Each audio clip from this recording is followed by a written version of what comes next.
आपके लिए जो वीडियो लेके आए हैं उसमें हम हिस्ट्री के बारे में बात करेंगे। आपको पता है कि हम सोशल साइंस का सिलेबस कवर कर रहे हैं, जिसमें हम सबसे पहले हिस्ट्री का पार्ट जो है उसको कवर करने की कोशिश कर रहे हैं। अब तक हमने हिस्ट्री की 3 क्लासेस कर ली है और जो ये वाली क्लास है ये हमारी 4th क्लास है। अगर आपको प्रीवियसली जो हमने टॉपिक्स किए हैं वो चेक करने हैं तो आप उस वीडियो को चेक कर सकते हैं, उनके लिंक हम नीचे डाल देंगे इस वीडियो के।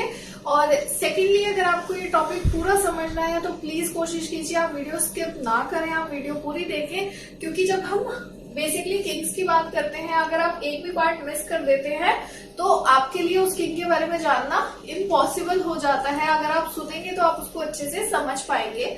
आज हम लोग basically new Kings and kingdom की बात कर रहे हैं। न्यू किंग्स एंड किंगडम के अंदर हम क्या क्या कवर करेंगे ये मैं आपको बता देती हूँ। यहाँ पे मैंने सिर्फ एक ब्रीफ आइडिया दिया है कि आज की वीडियो में हम इन सब के बारे में बात करेंगे। इनकी डिटेल्स जो है वो आपको आगे मैं एक एक करके देती रहूंगी। ये जितने भी किंग्स हैं ये हमारे 7 to 12th सेंचुरी एडी के बीच के किंग्स हैं, यानी कि इन्होंने तब तक राज किया है। सबसे पहले हम हर्षवर्धन की बात करेंगे, यानी कि वर्धना डायनेस्टी की बात करेंगे जो हर्षवर्धन ने एस्टैब्लिश करी थी। इन्होंने 606 से 647 एडी तक राज किया था। पल्लवास की बात करेंगे, पल्लवास ने 600 से 757 एडी तक राज किया था। थर्ड हम राष्ट्रकूटास की बात करेंगे, जिसमें हम 753 से 973 एडी तक उन्होंने राज किया था। पांड्यास में हम 1251 सीई और 1251 सीई से 1279 सीई तक इन्होंने राज किया था। चोलास ने 1217 से 1279 सीई तक राज किया था। एक चीज मैं आपको और बता दूं, चोलास वाले पार्ट में मैं एनसीईआरटी भी साथ में कवर कराऊंगी और बाकी सारे पार्ट्स में आपको अपने आप कराऊंगी। मैं नहीं चाहती कि आप कहीं भी लैग करें, इसलिए मैंने एनसीईआरटी वाला पार्ट भी इसी वीडियो में इंक्लूड करने के बारे में सोचा है। सबसे पहले हम हर्षवर्धन के बारे में बात कर लेते हैं। हर्षवर्धन जो थे वो एक हिंदू रूलर थे और उनका रूल जो है वो बहुत ही अच्छे समय के लिए याद किया जाता है, क्योंकि वो बहुत बुरे रूलर नहीं थे, उनके रूल में खून खराबा नहीं हुआ था, बहुत शांति प्रिय वो राजा थे, तो इसलिए याद किया जाता है। इन्होंने रूल किया था हर्षवर्धन या वर्धना डायनेस्टी ने 606 से 647 एडी तक। हर्षवर्धन जब राजा थे तो उनकी डायनेस्टी को पुष्यभूति डायनेस्टी भी कहा जाता था, पुष्यभूति डायनेस्टी या फिर वर्धना डायनेस्टी। तो अगर आप में से दोनों में से किसी भी एक नाम के बारे में पूछा जाता है तो हर्षवर्धन इससे बिलोंग करते थे।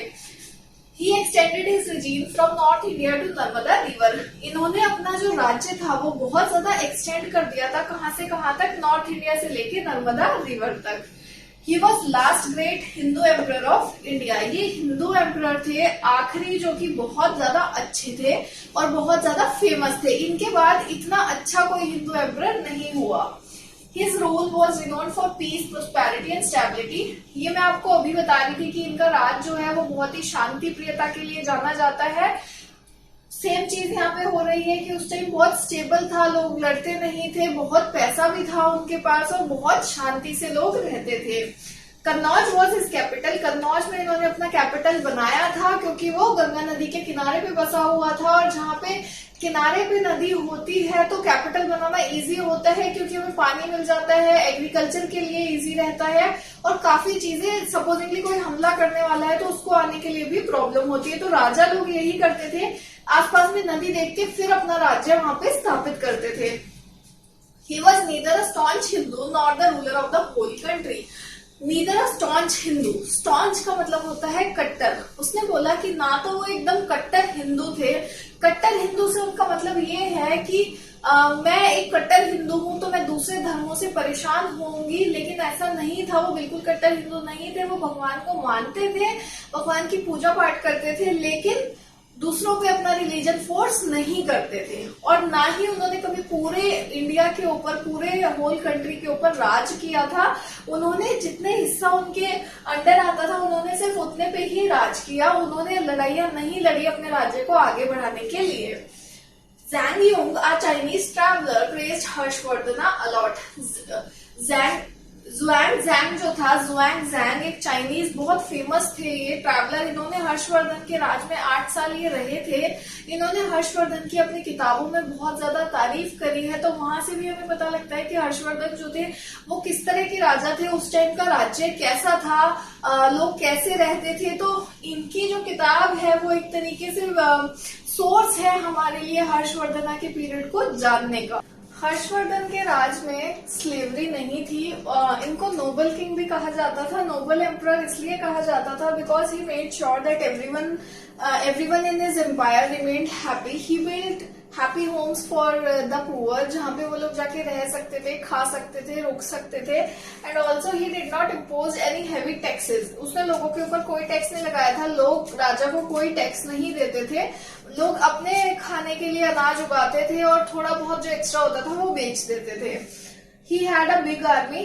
इन सब के बावजूद भी उनके पास एक बहुत ही बड़ी आर्मी थी। Independent rulers collectively known as महासमानताज, जो इंडिपेंडेंट रूलर्स थे आसपास के राज्यों में छोटे छोटे राजा थे, उन्हें महासमानताज कहा जाता था कलेक्टिवली। वो इनको ट्रिब्यूट देते थे, श्रद्धांजलि देते थे, धन्यवाद देते थे और इन्हें हेल्प करते थे मिलिट्री सप्लाईज में, यानी कि मिलिट्री को जो चीजों की जरूरत होती थी वो आसपास के राजा उन्हें दे देते थे। Education was widely diffuse and the great Buddhist monastery at Nalanda and Magadh and other places were centres of art. Education जो थी, एजुकेशन सिस्टम उस टाइम का जो था वो बहुत ही अच्छा था, अलग अलग जगह पे एजुकेशन दी जाती थी। नालंदा यूनिवर्सिटी जो थी वो भी उस टाइम पे वहां पे भी बेसिकली एजुकेशन दी जाती थी। इन्होंने वहां पे एक ग्रेट वॉल बनाई थी नालंदा यूनिवर्सिटी में, ताकि बाहर के जो रूलर्स हैं वो उस पर हमला ना कर सके और कब्जा ना कर सके। He was primary worshipper of Shiva. ये शिवजी भगवान की पूजा बहुत करते थे, इसलिए इन्हें परम महेश्वरा भी कहा जाता है। परम महेश्वरा हर्षवर्धन को कहा जाता है। अगर पूछा जाता है पेपर पे परम महेश्वरा किसे कहा जाता है तो वो हम हर्षवर्धन को कहते हैं। He was tolerant to other religions. उन्हें दूसरों के धर्मों से कोई दिक्कत नहीं थी। He in his later life became a great pattern of Buddhism. बाद में वो बुद्धिज्म को बहुत बढ़ावा देने लगे थे, उसे बहुत मानने लगे थे। He used to celebrate a solemn festival at Prayaga named as Prayaga festival. ये एक फेस्टिवल जो था हर साल बनाते थे, बेसिकली प्रयागया फेस्टिवल उसे कहा जाता था। ऑल्सो ये बुद्धिज्म को इसलिए मानने लगे थे क्योंकि इनकी बहन जो थी राज्यश्री वो बुद्धिज्म में कन्वर्ट हो गई थी और उसके बाद से जो हर्षवर्धन थे उनका रुझान बुद्धिज्म की तरफ थोड़ा ज्यादा बढ़ गया था। वो हर 5 साल में एक फेस्टिवल ऑर्गेनाइज करते थे जिसे मोक्षा कहा जाता था। हर 5 साल में वो फेस्टिवल होता था। इसके अलावा इन्होंने बहुत बड़ी बुद्धिस्ट कॉन्वोकेशन जो थी वो की थी 623 AD में। ये कॉन्वोकेशन इतनी बड़ी थी कि इसमें जो बुद्धा का स्टैचू था वो बहुत बड़ा था और वो सोने से बना हुआ था।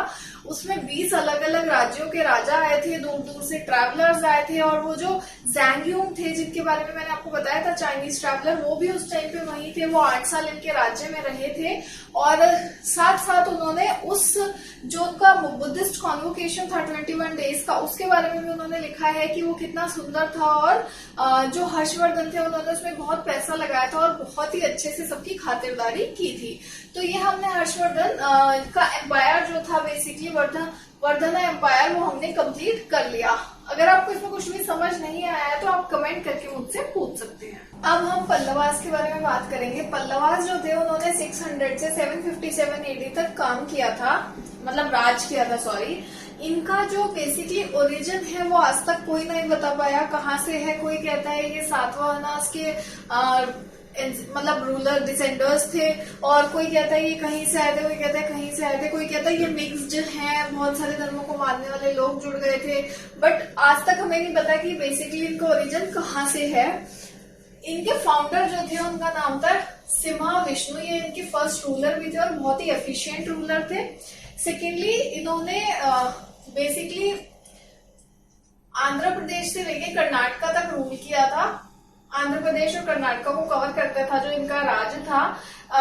शिवास्कंदवरनम जो था वो बेसिकली इनका सबसे ग्रेटेस्ट रूलर रहा था पल्लवास के अंदर। He was one of the greatest ruler among the Pallavas. Their rule was marked by commercial enterprises and a limited amount of colonialism in Southeast Asia. इनके टाइम पे कमर्शियल एंटरप्राइजेस बहुत ज्यादा आने लगे थे। लोग पैसा कमाने के लिए अलग अलग तरीके अपनाने लगे थे। सेकेंडली कॉलोनलाइजेशन जो था वो साउथ ईस्ट एशिया में कॉलोनियलिज्म जो था वो शुरू हो गया था। सेकेंड थिंग, ये लोग ऑर्थोडॉक्स हिंदू थे। इनके टाइम पे जो रिलीजन था बेसिकली वो क्या था, आर्यन आर्यन उस पर डिवाइडेड था, यानी कि 4 वर्णों पे डिवाइडेड था। और ये ऑर्थोडॉक्स हिंदू थे, ये विष्णु जी और शिव जी की पूजा किया करते थे, but still they were religiously tolerant. वो दूसरों के धर्मों को कुछ नहीं कहते थे, अपना रिलीजन उन पे नहीं थोपते थे। इनका ब्रह्मानिकल फेथ ही था। ये लोग म्यूजिक, आर्ट और पेंटिंग भी बहुत ज्यादा पसंद करते थे। इनके जितने भी पल्लवास के अंडर राजा रहे हैं उनका काम इतना फेमस नहीं है। इन्होंने टेम्पल्स बनवाए थे उस टाइम पे काफी सारे, तो इसलिए हम लोग ज्यादा राजाओं के नामों के बारे में बात नहीं करेंगे। ये छोटा सा ओवरव्यू है। बेसिकली अगर पल्लवा डायनेस्टी के बारे में एक आधा क्वेश्चन आता है तो आपको पता होना चाहिए कि पल्लवा डायनेस्टी में क्या क्या हुआ था। अब हम राष्ट्रकूटास के बारे में बात करेंगे। राष्ट्रकूटास जो थे, इन्होंने 753 से 973 एडी तक रूल किया था। इनके जो फाउंडर थे उनका नाम था दंती वर्मा या फिर दंती बुर्गा भी उन्हें कहा जाता था। साथ साथ ये जो थे राष्ट्रकूटास, ये बेसिकली क्या करते थे, जो अरब देश के राजा थे उनके साथ इनके बहुत अच्छे रिलेशंस थे और ये उस रिलेशंस को मेंटेन करते थे। सिंध देश के जो अरब्स थे उनके साथ अपने रिलेशंस बहुत अच्छे मेंटेन करते थे, और साथ साथ इसलिए मेंटेन करते थे ताकि जो कॉमर्स है, इंपोर्ट एक्सपोर्ट है, वो बहुत अच्छा चलता रहे। They encourage Hinduism and Digambara Jainism. वो हिंदुइज्म को और जैनिज्म को प्रमोट करते थे, बोलते थे कि हमें उसे फॉलो करना चाहिए। Their capital was as Manyakheta. उनका कैपिटल मान्यखेता में था। The king Amoghavarsha I himself authored a part of Kanji Kavirajamurga, the earliest known Kannada poem. जो कन्नड़ की सबसे पुरानी पोयम है कबीरजमुर्गा, उसका जो एक हिस्सा है वो उन्होंने खुद लिखा था, जो राजा थे अमोघवर्ष I। जब हम पांड्यास के बारे में बात करते हैं तो पांड्यास जो है वो वर्ड है वो डिराइव किया गया है तमिलनाडु में, यानी कि तमिल लैंग्वेज में जो वर्ड होता है हमारा पांडी, उससे। पांडी का मतलब होता है बुल। तो पांड्यास का ये मतलब था कि वो उनकी स्ट्रेंथ, मैनलीनेस बेसिकली दिखाता था। They occupied the region of the modern district of Tirunelveli, Ramnad and Madurai. उन्होंने ये डिस्ट्रिक्ट्स को बेसिकली कैप्चर किया हुआ था, वो उनके राज्य में थे। मदुरई जो था वो उनका कैपिटल था क्योंकि वो भी नदी के किनारे था। The Pandyas kingdom was first mentioned by Megasthenes who said that their kingdom was famous for pearl। जो मेगस्थनीज थे उन्होंने पहली बार इसको जो था मेंशन किया था पांड्या किंगडम को। उन्होंने ये कहा था कि ये बहुत फेमस है, किस लिए? मोतियों के लिए। The kingdom was ordinarily divided into 5 principalities known as 5 Pandyas. Kingdom को उन्होंने 5 हिस्सों में डिवाइड किया गया था, जिसको वो क्या बोलते थे? 5 पांड्यास बोलते थे। अब हमारा लास्ट रह गया है चोलाज और एनसीईआरटी वाला पार्ट, तो अब हम वो कवर करेंगे। अब हम लास्ट के बारे में बात करेंगे। लास्ट जो हमारे रूलर हैं वो चोलाज हैं। चोलाज के बारे में हम बात करेंगे। चोलाज जो थे उन्होंने उरैयूर से तंजौर तक बेसिकली अपना राज जो था वो चलाया था। The Pandyan and Pallava territory were made part of this and kingdom grew in size. जो पांड्यान और पल्लवास की टेरिटरी थी, उनके जो राज्य थे वो भी इन्होंने अपने टेरिटरी के अंदर ले लिए थे, अपने राज्य में ले लिए थे। तो इनका राज्य जो था वो बहुत ही बड़ा हो गया था। Rajaraja I, most powerful Chola ruler, became king in 1985 and expanded control over most of these areas। राजा जो थे वो बहुत पावरफुल चोला रूलर थे। वो किंग बने थे 1985 में। उन्होंने अपना कंट्रोल जो था एक्सपेंड कर दिया था इन एरियाज में भी। Big temples of Thanjavur and Gangaikonda Cholapuram are architecture and sculpture marvels. They became nuclei of settlement which grew around them. जो तंजावुर और गंगा कोंडा चोलापुरम में टेम्पल्स थे वो बेसिकली मार्वल्स थे, बहुत ही खूबसूरत थे आर्किटेक्चरली, और उनमें जो मूर्तियां थी वो भी बड़े सुंदर तरीके से बनाई गई थी। वो न्यूक्लियाई बन गए थे, एक तरीके से सेंटर बन गए थे कि उनके आसपास आके लोग बसने लगे थे। क्यों बसने लगे थे ये भी मैं आपको बता देती हूँ। These were centres of craft production. यहाँ पे क्राफ्ट प्रोडक्शन बहुत ज्यादा होता था। सेकेंडली, राजा जो था उसने टेम्पल के चारों तरफ लैंड दिया था जनता को। उस लैंड पे वो लोग खेती बाड़ी कर सकते थे, प्रोडक्शन कर सकते थे। The production of temple land went to maintain all the specialist who worked at the temple and very often lived near it. जो टेम्पल प्रोडक्शन होता था टेम्पल लैंड से जो भी प्रोडक्शन होता था, मंदिर के आसपास जो भी लैंड था उससे जो भी खेती बाड़ी होती थी, जो भी अन्न निकलता था, वो उन लोगों को जाता था जो टेम्पल में काम करते थे, जैसे प्रीस्ट हैं, किसान हैं, ये जो आसपास में लोग रहते थे उनको जाता था, वो राजा को नहीं जाता था या उसे बेचा भी नहीं जाता था। Temples were not only places of worship, but they were hub of economic, social and cultural life as well. Temples जो थे वो बेसिकली एक तरीके से ये कहते हैं कि सिर्फ पूजा की जगह नहीं थी, बल्कि वहाँ पे इकोनॉमिक, सोशल और कल्चरल लाइफ भी देखने को मिलती थी कि लोग वहां से कमा भी रहे हैं, सोशली इंटरेक्ट भी कर रहे हैं और अपने कल्चर को डेवलप भी कर रहे हैं। The making of bronze images was very distinctive. Chola's bronze images are considered among the finest in the world. जो ब्रॉन्ज इमेजेस इन्होंने बनाए थे, भगवान की मूर्तियां मंदिरों में जो बनाई थी, वो इतनी खूबसूरत थी कि उन्हें वन ऑफ द फाइनेस्ट कहा जाता है पूरी दुनिया में। इतने खूबसूरत इमेजेस इन्होंने बनाए। ज्यादातर ये ब्रॉन्ज इमेजेस तो जो थे वो भगवानों के थे, लेकिन कई बार इन्होंने ये इमेजेस डिवोटीज के भी बनाए, यानी कि जैसे मैं पूजा कर रही हूँ उनकी, तो मेरी पूजा करते हुए भी उन्होंने इमेज बनाई। उस चीज के बारे में यहाँ पे बात कर रहे हैं। चोलास में ही अब हम आगे की बात करेंगे। Settlement of peasants became prosperous with the spread of irrigation, agriculture. Groups of such villages formed larger units called Nadu. Settlements of peasants जो थे, यानी कि किसानों के जो सेटलमेंट्स थे, घर थे, उन्होंने बहुत ज्यादा स्प्रेड कर दिया था एग्रीकल्चर को, इरिगेशन को, और जो ऐसे छोटे छोटे विलेजेस थे उनको क्या बोला जाता था, उन्हें नाडू बोला जाता था। The village council and the Nadu, उनके कुछ काम होते थे, एडमिनिस्ट्रेटिव वर्क्स उन्हें दिए गए थे, which is dispensing justice and collecting taxes. वो जो गांवों के जैसे पंचायत फैसले लेने का हक रखती है, ऐसे इन्हें हक दिया गया था और टैक्स भी वही लोग कलेक्ट करते थे। Rich peasants of the Vellala caste exercise control over the affairs of the nadu. जो रिच पीजेंट्स होते थे बेसिकली वेलाल कास्ट के, यानी कि अपर कास्ट के, वो जो थे वो कंट्रोल करते थे, जो नाडू जो भी काम करते थे उस चीज के ऊपर वो नजर रखते थे।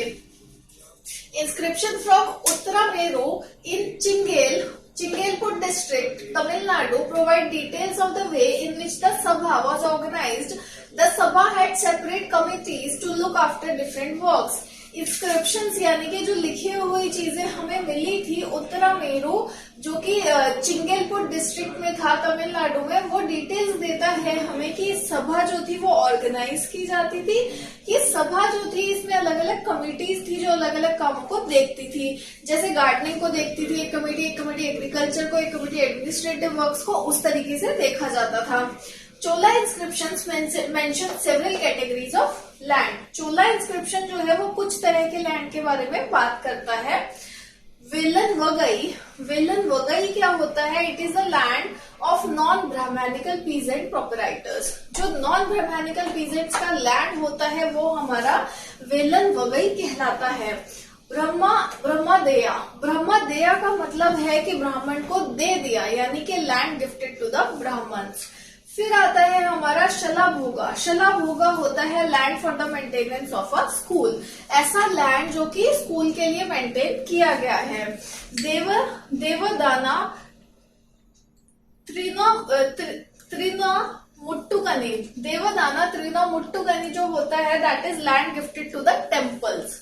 एंड पल्ली चंदनम is the land donated to Jain institutions. ये 5 तरह के लैंड उन्होंने उसमें बताए हैं। आज की क्लास में हमने न्यू किंग्स एंड किंगडम्स में सारे राजाओं की बात कर ली जो उस टाइम पे थे, 7 to 12th सेंचुरी के बीच में जो थे। और सेकेंडली अगर आपको इसमें कुछ समझ नहीं आया है तो आप कमेंट करके मुझसे पूछ सकते हैं। अगर आपको वीडियो अच्छी लग रही है तो प्लीज हमारे चैनल को सब्सक्राइब करें। इसका मटेरियल लिंक हम नीचे डाल देंगे, आप वहां से मटेरियल भी फॉलो कर सकते हैं। Thank you.